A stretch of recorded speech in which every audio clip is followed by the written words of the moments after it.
The blood eagle cuts across Ragnar's back formed perfect wings when the Sami shaman finished carving. Each rib had been severed from the spine and pulled outward the flesh. Then his lungs dragged through the openings to create the image of an eagle spreading its wings. But this wasn't a Viking ritual performed by Vikings. This was the sacred ceremony of the Sami people, and Ragnar Eriksson was their offering to the spirits of the mountain. The same ritual the Vikings had used to torture their enemies for 300 years was now being performed on them, in the exact same way, by a people they thought were harmless reindeer herders.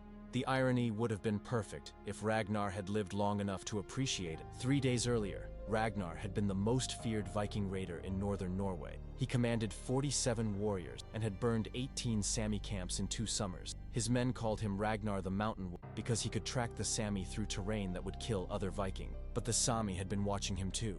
They knew his patterns, his weaknesses, and exactly where his arrogance would lead him. When they finally took him, it wasn't through battle or ambush. They simply waited for him to walk into their trap, which he did because he thought the Sami were too primitive to set one. For 800 years, the Sami people had lived in the Arctic regions of northern Scandinavia, following the reindeer migrations and practicing shamanic rituals that connected them to the spirit world. They were not warriors in the traditional sense. They were survivors who understood the frozen landscape better than any human beings alive. When the first Vikings appeared in their territory around 700 AD, the Sami initially tried to coexist.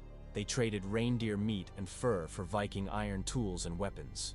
Some Sami even served as guides for Viking expeditions into Russia and Greenland. The relationship lasted for 2 centuries before the Vikings decided the Sami had outlived their use. The change began in 891 AD when King Harald Fairhair declared that all unclaimed land in Norway belonged to the crown. Unclaimed land meant any territory not actively farmed by Norse settlers. The Sami's nomadic lifestyle meant they had no legal claim to the thousands of square miles they had occupied for centuries.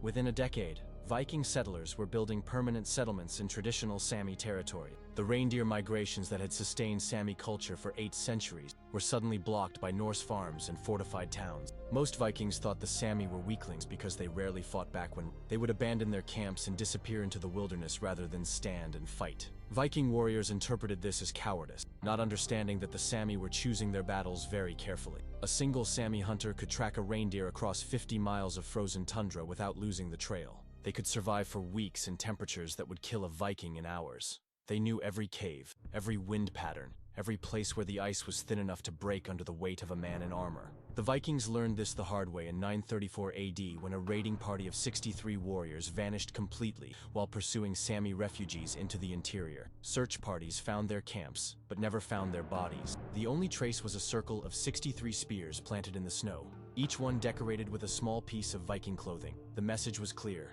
we have your men, you'll never find them. What the Vikings didn't know was that the Sami had been watching them for decades, learning their tactics, their weapons, and most importantly, their religious practices. Sami shamans had witnessed Viking blood eagle ceremonies and human sacrifices.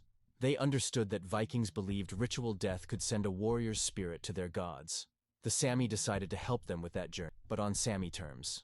The first recorded ritual sacrifice of Vikings by Sami took place in 937 AD on a mountain the Sami called Staluvarash, which translates to giant's forehead. The Vikings called it Jotunheim, the land of giants from their mythology. A Sami war party had captured 12 Viking raiders who had burned a winter settlement and killed 43 people, including women and children. Instead of simply executing them, the Sami shamans decided to perform a ceremony that would send their spirits to the Viking gods, while also appeasing the Sami spirits who demanded justice. The ritual lasted 3 days and combined elements of Viking sacrifice traditions with Sami shamanic practices. The Vikings were stripped and bound to wooden frames that faced east toward the rising sun. On the first day, the shamans used Viking weapons to make shallow cuts in specific patterns across their bodies. These cuts matched the protective tattoos many Vikings wore, but instead of ink, the Sami filled them with a mixture of reindeer blood and Arctic herbs that would keep the men conscious for as long as possible. The Sami used a plant called jodalasha that grew only above the Arctic Circle and had been used for centuries to keep wounded reindeer alive during difficult migrations. When mixed with fresh blood and applied to open wounds, it prevented shock and blood loss while heightening pain sensitivity. The Vikings had never encountered anything like it. Their own pain tolerance, legendary among European warriors, became meaningless and enhanced by Sami botanical knowledge that had developed over 8 centuries of Arctic survival. The shamans also used tools that the Vikings recognized but had never seen used with such precision. Sami reindeer butchering knives were thinner and sharper than Viking blades because they were designed to separate meat from bone without wasting a single ounce of food. When applied to human anatomy, these tools could make cuts that were impossible with traditional weapons. The shamans could slice through muscle and cartilage with surgical accuracy, keeping their victims alive and conscious far longer than any Viking blood eagle had ever achieved. On the second day, the shamans began the actual sacrifice. They used the same blood eagle technique the Vikings had perfected, but they performed it while chanting in the Sami language and burning specific plants that were sacred to their own gods. The combination created a ceremony that honored both belief systems while ensuring maximum suffering for the victim. The Vikings remained alive throughout most of the procedure because the Sami shamans had learned anatomy from decades of butchering reindeer and knew exactly how to keep a human body functional, even with massive trauma. But the Sami version included elements that made the Viking original look primitive by comparison. Instead of simply cutting through the ribs and pulling out the lungs, the shamans performed each step according to a precise ritual calendar that corresponded to the movements of the aurora borealis. They would make one cut, then wait for the northern lights to shift position before making the next. This process could take 6 to 8 hours instead of the Viking version that lasted less than 1 hour. The prolonged ceremony was designed to give the victim's spirit time to fully separate from the Viking afterlife and bind itself to Sami spiritual forces. The Sami believed that the soul remained connected to the body for 24 hours after death, so they left the bodies exposed on the mountainside while performing continuous chants and drumming. They burned the Vikings' weapons and armor as offering, then scattered the ashes according to traditional Sami funeral practices. The message was unmistakable. These warriors now belonged to the Sami spirit world, not Valhalla. Word of the ritual reached Viking settlements within weeks. Carried by a single survivor the Sami had deliberately released to tell the story. His name was Bjorn Ironside, and he had watched the entire ceremony from a cage made of reindeer antler. The Sami shamans had cut out his tongue so he could never speak about what he saw, but they left his hands intact so he could draw pictures. The images Bjorn drew showed details that terrified even veteran Viking warriors who had performed blood eagle ceremonies themselves. The psychological effect was immediate and devastating. Viking raids on Sami territories stopped completely for 2 years. Warriors who had never feared anything began refusing orders to enter Sami lands.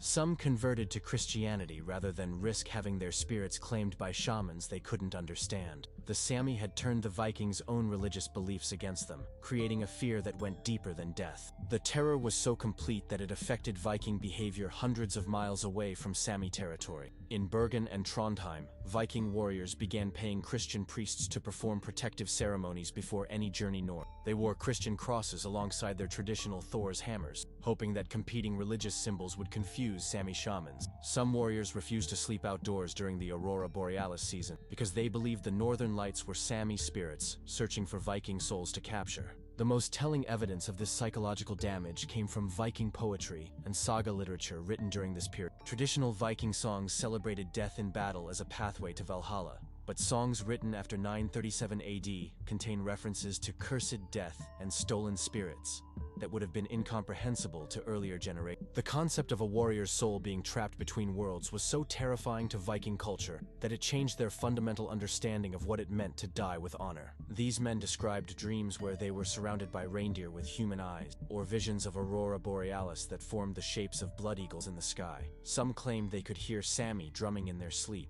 even when they were hundreds of miles from any Sami settlement. The psychological warfare had created trauma symptoms that Vikings had no cultural framework to understand or treat. King Eric Bloodaxe assembled the largest military force ever sent into Sami territory, 300 warriors equipped with the best weapons and armor available. They called it the Final Winter Campaign because they planned to kill every Sami they could find before the snow melted. The campaign was a disaster that would have been comical if it hadn't been so deadly. The Sami used the Vikings' own tactics against them, but adapted for Arctic warfare. They poisoned water sources with plants that caused hallucinations and paralysis. They dug pit traps that were invisible under the snow until someone stepped on them. They used the aurora borealis to confuse Viking navigation, leading entire war parties in circles until they died of exposure. They had developed a system of ice mirrors that could reflect sunlight across vast distances, allowing them to communicate silently with other war parties while blinding Viking scouts. They trained reindeer to run in specific patterns that would lead Vikings away from water sources, and into areas where the snow was too deep for armored men to move effectively. Most ingeniously, they used the Vikings' own superstitions against them by creating fake burial sites, filled with cursed objects that would terrify any Viking who discovered them. The Sami knew that Vikings preferred to drink from flowing water sources because they believed still water could be cursed by enemy shamans. So the Sami contaminated streams and rivers with a fungus called Archaeological that grew on dead reindeer and caused vivid hallucinations followed by complete paralysis. Vikings who drank the water would see their fallen comrades rising from the snow to drag them into the underworld. By the time the paralysis set in, they were completely helpless and could be captured without any resistance. The Sami would dig holes 8 feet deep and line them with sharpened reindeer antlers pointing upward. Then they would cover the traps with a thin layer of ice and fresh snow that looked identical to the surrounding terrain. A man in heavy armor would break through immediately and be impaled on the antler, but the construction was so precise that a Sami hunter in light clothing could walk across it safely. Viking war parties would lose 5 or 6 men to these traps before they even realized they were under attack. Most effectively, they used the Vikings' fear of ritual sacrifice as a weapon. Sami warriors would leave evidence of capture and ritual death at abandoned campsites, blood patterns that matched blood eagle ceremonies, Viking weapons arranged in shamanic symbols, pieces of armor decorated with Sami spiritual markings. The psychological warfare was so effective that Viking warriors began killing themselves rather than risk capture.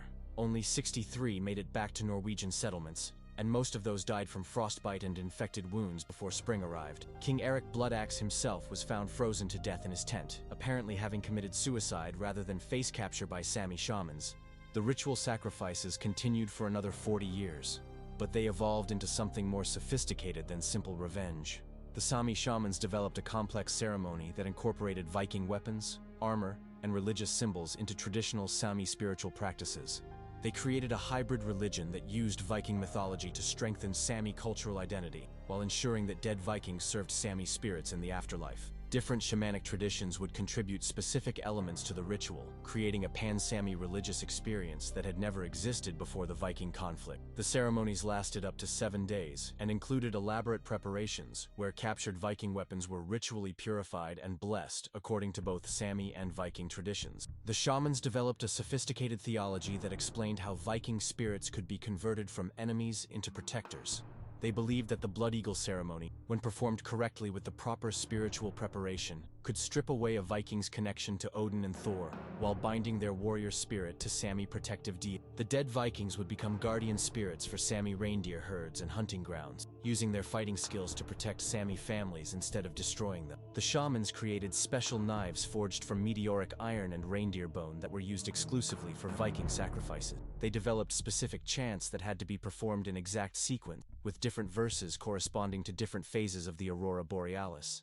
The ceremony was so complex that it required years of training to perform correctly, and mistakes could supposedly result in the Viking spirit escaping to return to Valhalla. The effectiveness of these rituals was measured not just by their psychological impact on living Vikings, but by their perceived success in protecting Sami communities. Shamans would point to successful reindeer migrations, good hunting season, or mild winters as evidence that the converted Viking spirits were fulfilling their protective duties. This created a positive feedback loop where successful ceremonies encouraged more elaborate future rituals. The most elaborate ceremony took place in 978 AD when the Sami captured Olaf Tryggvason, who would later become king of Norway but was then just another Viking raider. Instead of killing him immediately, the Sami shamans spent 6 months teaching him their language and customs while keeping him chained in a sacred cave. They wanted him to understand exactly what was happening to him and why. When the ritual finally began, Olaf was forced to participate in his own sacrifice. The shamans made him recite Viking prayers to Odin and Thor,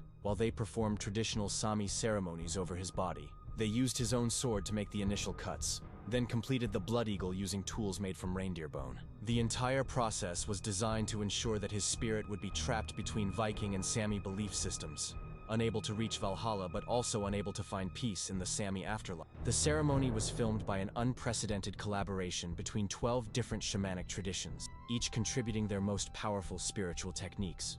Olaf was kept conscious through all 6 days of preparation, using a combination of Arctic herbs and controlled blood loss.